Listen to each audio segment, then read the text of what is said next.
بسم اللہ الرحمن الرحیم۔ السلام علیکم بیٹا، کیسے ہیں آپ؟ امید ہے اللہ تعالیٰ کے فضل و کرم سے آپ خیریت سے ہوں گے۔ جی بیٹا، آج ہم شروع کریں گے باب پنجم ہدایت کے سرچشمے، سبق نمبر 1، ام المومنین حضرت عائشہ صدیقہ رضی اللہ تعالیٰ عنہ۔ بیٹا، حضرت عائشہ صدیقہ رضی اللہ تعالیٰ عنہ خلیفہ اول حضرت ابو بکر صدیق رضی اللہ تعالیٰ عنہ کی صاحبزادی تھی۔ آپ رضی اللہ تعالیٰ عنہ کا سلسلہ نسب باپ کی طرف سے 7ویں پشت اور ماں کی طرف سے 11ویں یا 12ویں پشت میں جا کر آپ صلی اللہ علیہ وآلہ وسلم سے جا ملتا ہے۔ آپ کی والدہ کا نام زینب تھا، جو ام رومان کی کنیت سے مشہور تھی۔ کنیت بیٹا کہتے ہیں وہ اس نام کو جو کہ ماں یا باپ کی طرف سے مشہور ہو جائے، جیسے ام رومان بیٹا کنیت ہے۔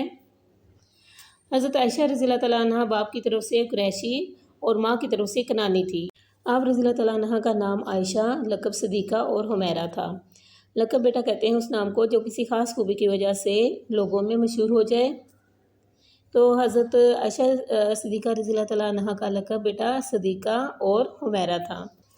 بیٹا حضرت عائشہ صدیقہ رضی اللہ تعالیٰ عنہ بے اولاد تھی۔ آپ رضی اللہ تعالیٰ عنہ نے اپنی بہن حضرت اسماء رضی اللہ تعالیٰ عنہ کے صاحبزادے اپنے بھانجے عبداللہ بن زبیر کو اپنا بیٹا بنایا ہوا تھا، اور آپ صلی اللہ علیہ وآلہ وسلم کے ارشاد کے مطابق آپ کی کنیت ام عبداللہ تھی۔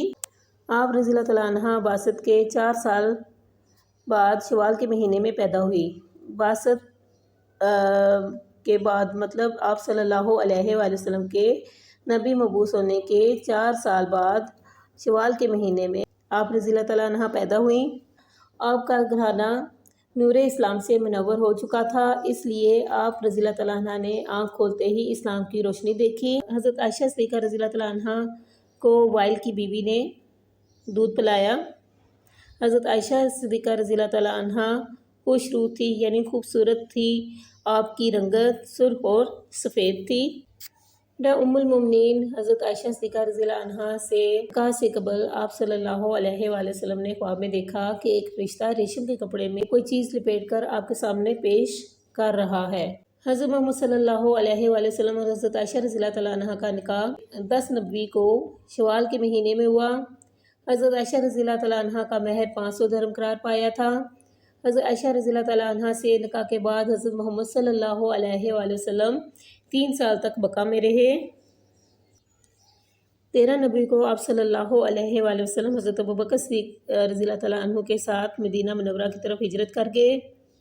بعد میں جب حالات بہتر ہوئے تو حضرت ابو بکر صدیق رضی اللہ تعالیٰ عنہ نے حضرت عبداللہ بن عریقت کو مکہ بھیجا تاکہ وہ ام رومان رضی اللہ تعالیٰ عنہ،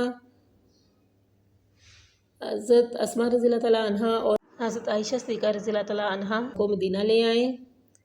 آپ رضی اللہ تعالیٰ عنہ کی رخصتی کی رسم بھی شوال کے مہینے میں ادا کی گئی۔ حضرت محمد صلی اللہ علیہ وآلہ وسلم کو حضرت عائشہ رضی اللہ تعالیٰ عنہ سے بہت محبت تھی۔ ایک مرتبہ حضرت عمرو بن عاص نے حضور صلی اللہ علیہ وآلہ وسلم سے دریافت کیا کہ آپ صلی اللہ علیہ وآلہ وسلم دنیا میں کس کو سب سے زیادہ محبوب رکھتے ہیں؟ آپ صلی اللہ علیہ وآلہ وسلم نے فرمایا، حضرت عائشہ صدیقہ رضی اللہ تعالیٰ عنہ کو۔ آپ نے عرض کیا، یا رسول اللہ، مردوں کی نسبت سے سوال ہے؟ تو فرمایا کہ حضرت عائشہ صدیقہ رضی اللہ تعالیٰ عنہ کے والد حضرت ابو بکر صدیق کو۔ حضرت عائشہ صدیقہ رضی اللہ تعالیٰ عنہ کو آپ صلی اللہ علیہ وآلہ وسلم کے ساتھ 10 سال تک رہنے کا شرف حاصل ہوا۔ حضرت محمد صلی اللہ علیہ وآلہ وسلم نے اپنی زندگی کے آخری ایام حضرت عائشہ رضی اللہ تعالیٰ عنہ کے حجرے میں گزارے۔ حضرت عائشہ رضی اللہ تعالیٰ عنہ کے حجرہ کی وسعت 6-7 ہاتھ سے زیادہ نہ تھی۔ دیواریں مٹی کی بنی ہوئی تھی۔ چھت کو کھجوروں سے ڈھانک کر اوپر کمبل ڈال دیا گیا تھا تاکہ بارش سے محفوظ رہے۔ بلندی اتنی تھی کہ آدمی کھڑا ہو تو ہاتھ چھت کو لگ جاتا۔ گھر کی کل کائنات، ایک چارپائی، ایک چٹائی، ایک بستر، ایک تکیہ، آٹا اور کھجوریں رکھنے کے لیے 2 برتن اور پانی پینے کے لیے ایک بڑا برتن اور ایک پیالہ تھا۔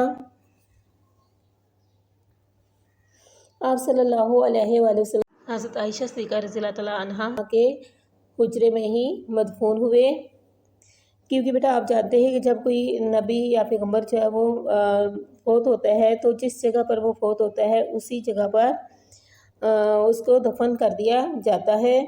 تو آپ صلی اللہ علیہ وآلہ وسلم کو حضرت عائشہ رضی اللہ تعالیٰ عنہ کے حجرے میں دفن کیا گیا۔ جی بیٹا ایکسرسائز بھی کوسچن نمبر 1 ہے، حضرت عائشہ رضی اللہ تعالیٰ عنہ کا تعارف لکھیے۔ جی بیٹا یہ کوسچن نمبر 1 کا آنسر یہاں سے لے کر یہاں تک ہے۔ جی بیٹا آج ہم نے حضرت عائشہ رضی اللہ تعالیٰ عنہ کا تعارف لکھیے کوسچن نمبر 1 پڑھا۔ یہ بیٹا آپ نے اچھی طریقے سے یاد کرنا ہے۔ اللہ حافظ۔